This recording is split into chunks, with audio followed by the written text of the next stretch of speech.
Dr. Cliff, welcome. I personally have just come back from a quick trip down to Florida, and this very issue kind of struck me because coming from Pennsylvania, the cars in the afternoon sun are getting warm, but certainly not hot. And then going down to Florida for a couple of days, by 10 o'clock, 11 o'clock in the morning, I jaunt to the store, and I came back in, and the dashboard of my car almost burned me. And it just reminded me of this very issue about how quickly, especially this time of the year, especially as we get into solar summer, where we really need to be aware of this danger of leaving our toddlers and infants and our children in the cars for too long, so we can try to reverse the trends that we've been seeing over the last few years. Well, thank you. I appreciate the opportunity to talk to you about this. It's a really important issue, and you're bringing up some really relevant information, and we can talk a little bit about the specifics there. But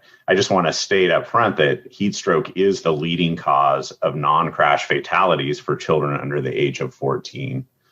And it's really heartbreaking. So, you noted toddlers and infants. Really, no parent or grandparent or caregiver should have to experience this type of loss.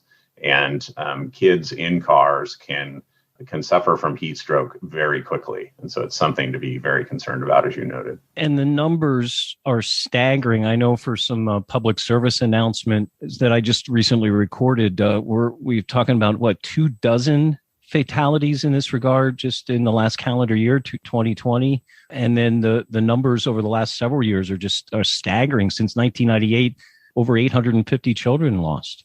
Since 98, 882 children lost nationwide due to heat stroke, and about half of those were unintentionally forgotten in vehicles. I just mentioned, I'm from Pennsylvania, so the heat it builds up in a car a little bit differently than some of those southern belt states. So let's talk a little bit about the difference in geography here nationwide in terms of the kinds of deaths that occur because of vehicular heat stroke.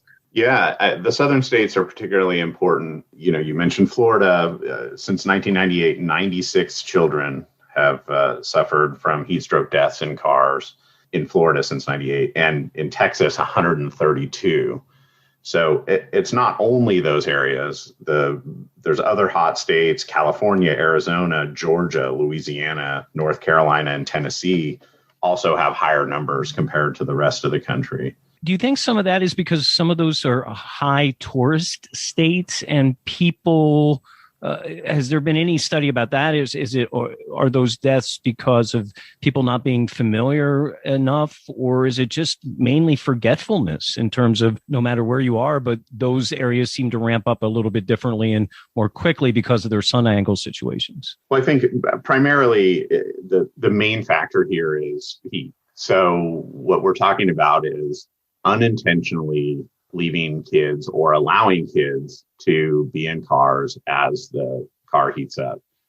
Simply stated, the warmer states are much more likely to have this condition be a problem because ambient temperatures are higher. But even where there's lower temperatures, we've seen these unintentional deaths even in Montana, where temperatures are lower. Even in the 70s outside, a car can reach dangerous levels very, very quickly.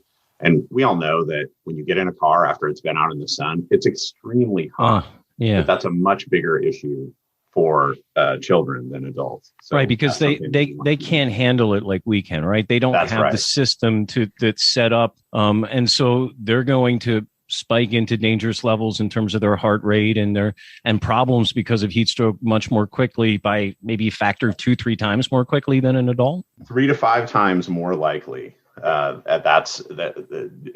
Simply stated, children can't handle the temperature increase as well as adults, and of course don't have the ability to respond as quickly as an adult. If it's too hot and you recognize that, you can just open the door and get out. In some cases, kids don't have that ability. They're either in a child seat or unable to open the car door. To listen to the full episode, just click the links below. And never miss a podcast by subscribing to Everything Under the Sun on Apple Podcasts, Spotify, or wherever you listen to your favorite podcasts. New episodes every Friday.